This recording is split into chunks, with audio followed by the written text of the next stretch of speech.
It is Boomtown Week here at KREM 2. Every day we'll bring you stories tracking the growth of the inland Northwest, and nothing has grown more in our region than downtown Spokane. KREM 2's photojournalist Nathan Brand spent hours sorting through 30 years of video to show the transformation. Well, Charles, Spokane has certainly changed over the last 20 years since you've been here. Downtown specifically. Oh, downtown. What kinds of great things have you seen? When I got here, you did not go downtown. I mean, there was nothing going on down there. Downtown Spokane has new banks, some new streetlights, a new library, even some new trees. But new shoppers? Well, that's a good question. That's why one of the critical areas that we need to address is recruiting new businesses to move to downtown Spokane. Whatever type of store tickles your fancy, River Park Square's probably got it. Spokane's newest destination is going to be hard to resist. And it's very exciting. I kind of have to keep pinching myself and saying this is Spokane. We anticipate drawing people from Idaho, from Montana, from Pullman, from Canada. The escalators are running smooth, and customers should notice a huge difference between the new and the old. There hasn't been this much noise in the Davenport Hotel for years. This hotel closed in June of 1985. But come spring, you could be invited to a party in one of the hotel's ballrooms.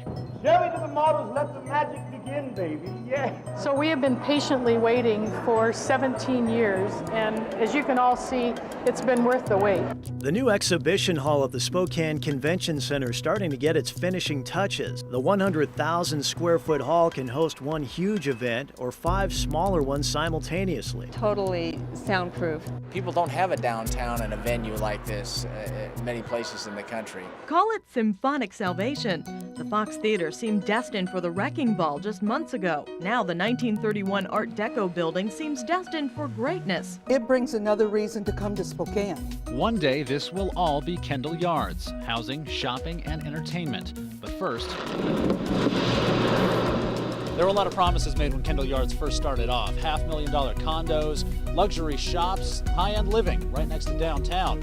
So far, though, none of it's happened. We're taking it slow. We're going one phase at a time. In a few weeks, the Crafts will be among the first people to actually live at Kendall Yards. Staff with the developer Greenstone showed us this spot where Kendall Yards' first building was set to stand back in 2012. Mounds of dirt still occupy the site along the Spokane River where someday the city hopes to build a university district. The U District might not explode overnight, but when it does, they'll be ready for it. By adding things like a bridge over the railroad tracks, the city's hoping to turn the area around.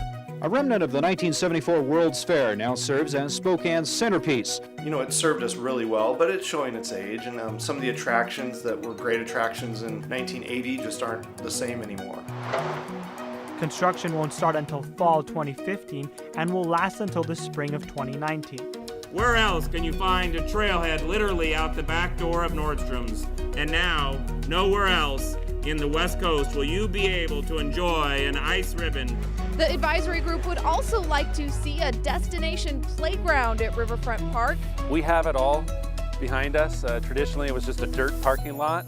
Fast forward 3 decades, and the arena's neighbors now include 2 state-of-the-art facilities. Planners know that there's always going to be those who disagree with the idea entirely. It's change. People don't like change.